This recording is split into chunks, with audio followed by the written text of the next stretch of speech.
Shara will be giving her icebreaker. She'll be teaching us about herself this morning. It's 5 to 7 minutes. Shara, welcome. Thank you.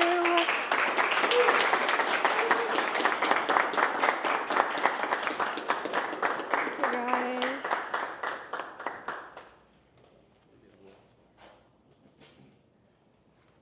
Whoa.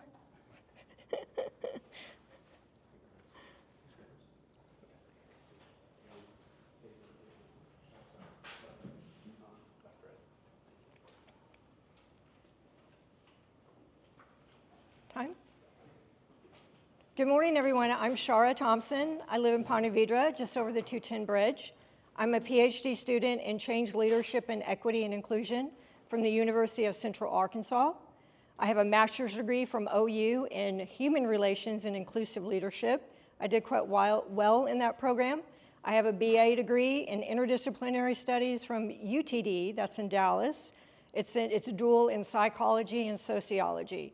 I was their who's pick among students in universities and colleges, and I was chosen for that for my leadership potential and my academic excellence. Basically, I have a lot of school. I like school. Yeah, you can go to the next one. Thanks.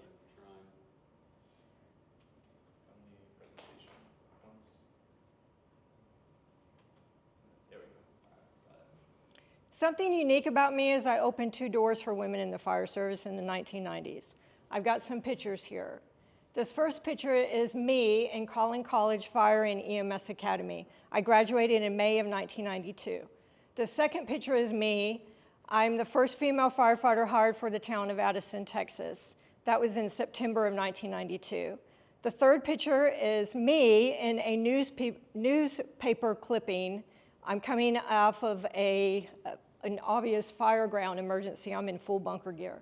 The fourth picture is me in this children's book. Oddly enough, it says that women can be anything they want to be. They can even be firefighters. It's an inspirational book to keep children off drugs.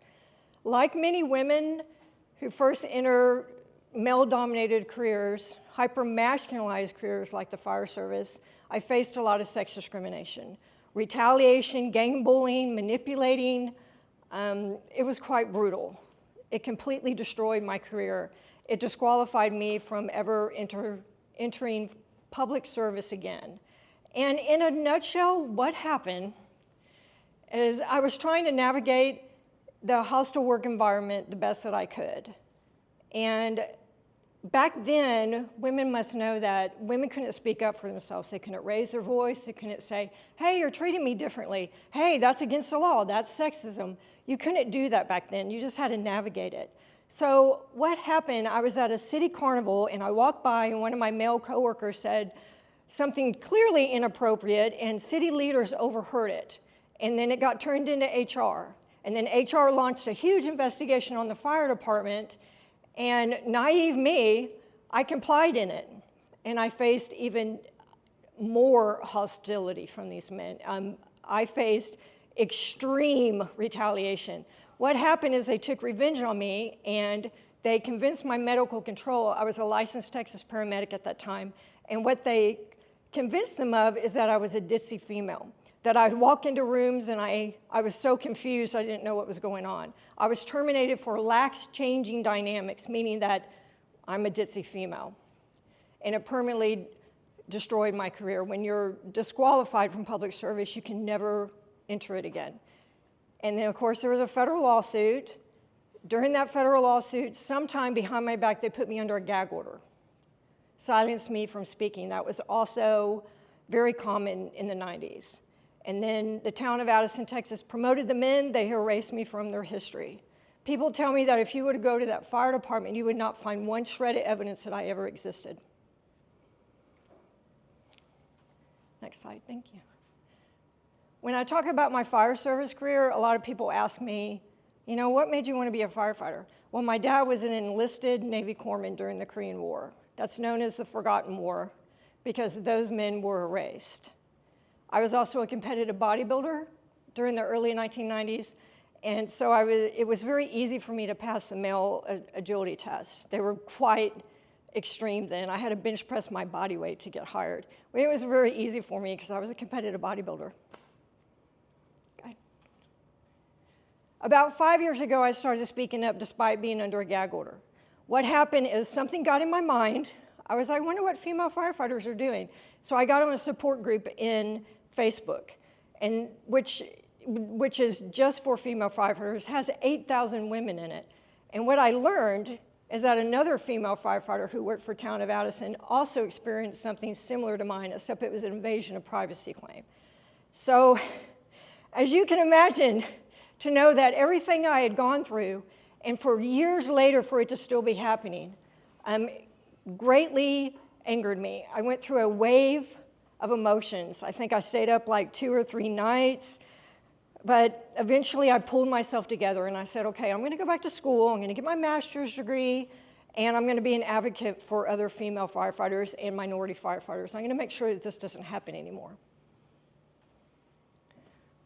I got in my master's degree, and what I learned is business DEI would never work for public service because it doesn't consider how compounding trauma and PTSD changes your brain.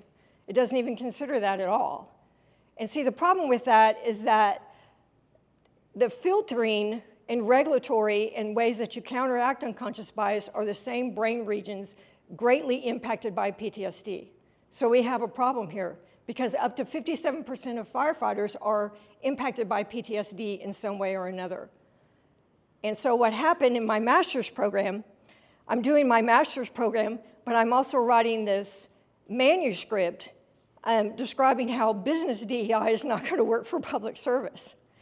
And about halfway through the program, I got on the government website, and I said, I wonder if there's a governmental copyright on this topic. So I spent some time on governmental websites, and there wasn't anything close to what I was talking about. And so you can imagine the excitement of that. I think I was like, put the accelerator, the pedal down, and I stayed up many nights finishing this manuscript. It's quite lengthy. And then I submitted an application to the government, and they approved it. So I'm the sole owner of this manuscript, and I have a certified government from the U.S. Copyright Office. This is what this number is. I call it trauma-informed human relations. And what it is it's similar to DEI, but not completely. It considers how compounding trauma and PTSD impacts your brain, and it makes it more challenging for fire and police to counteract unconscious bias, and it increases conflict. This is what I do.